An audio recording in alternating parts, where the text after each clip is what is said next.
The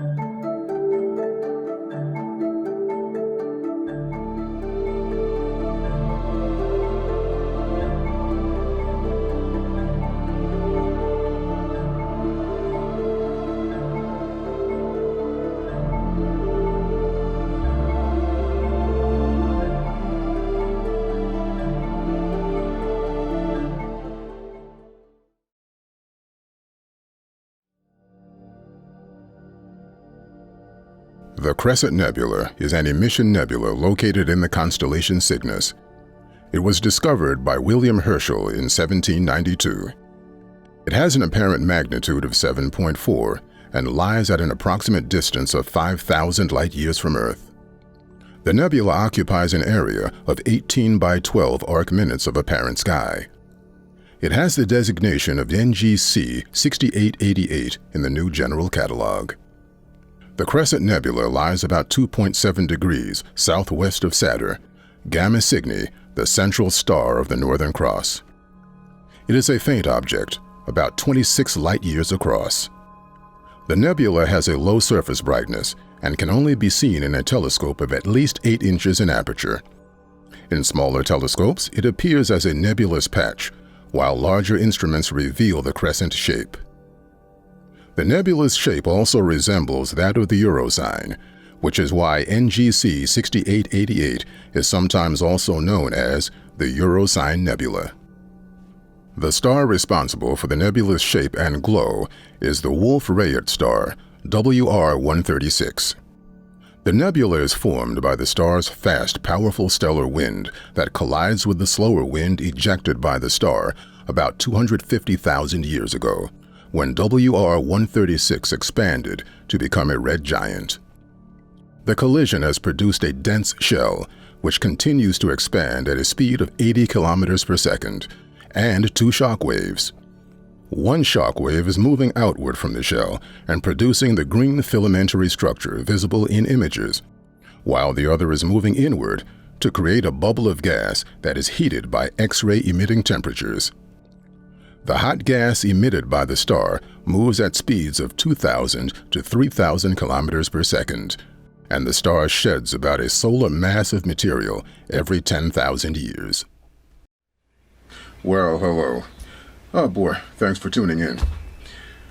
Well, as you very well know, I got a chance to get out last weekend, and I got a chance to do some imaging. As you know, it was the Crescent Nebula. NGC 6888, and well, this particular night I had my heart set on perhaps getting about maybe 4.5 hours worth of exposure time on this particular target, but as always it tends to happen, the weather had other ideas. I've got probably about actually I got an hour and 54 minutes worth of actual exposure time out of the 4.5 hours that I was hoping I could get. The clouds had other ideas, so I had to cut the imaging session short. Well, in spite of the limited amount of exposure time, I was rather impressed with the with what I was able to get. The detail on the nebula itself was pretty impressive in my opinion.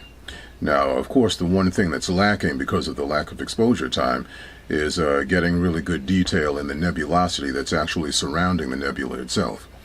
So I'm planning on going out at some point and collecting more data on this particular target and bringing out more of the nebulosity. I shot this particular image, as I have been recently, with the Celestron 8 SE with the 6.3 focal reducer. And that particular combination is giving me about 1,280 millimeters of magnification. So that works out pretty well for a particular target like this. The guiding was actually pretty good that night, in spite of the fact that the seeing was pretty bad. The signal-to-noise ratio was pretty much all over the place. But for the most part, I was down pretty close to the single digits, and it actually did dip down into the single digits from time to time.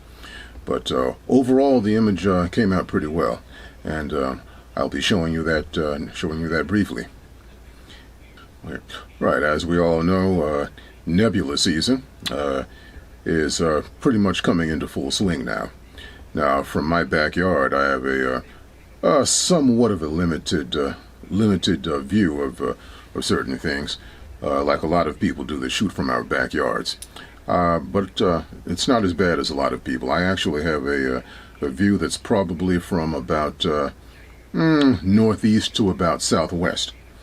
So, and with that the thing about the galaxies and nebulas is the fact that if you just wait, they tend to swing around to a particular area where you can photograph them. It's just a matter of waiting. If you don't have a 360-degree view, many of these targets will come to you in time. All you have to do is just wait. And right now, everything is coming into view into my backyard. And I'm pretty happy about that.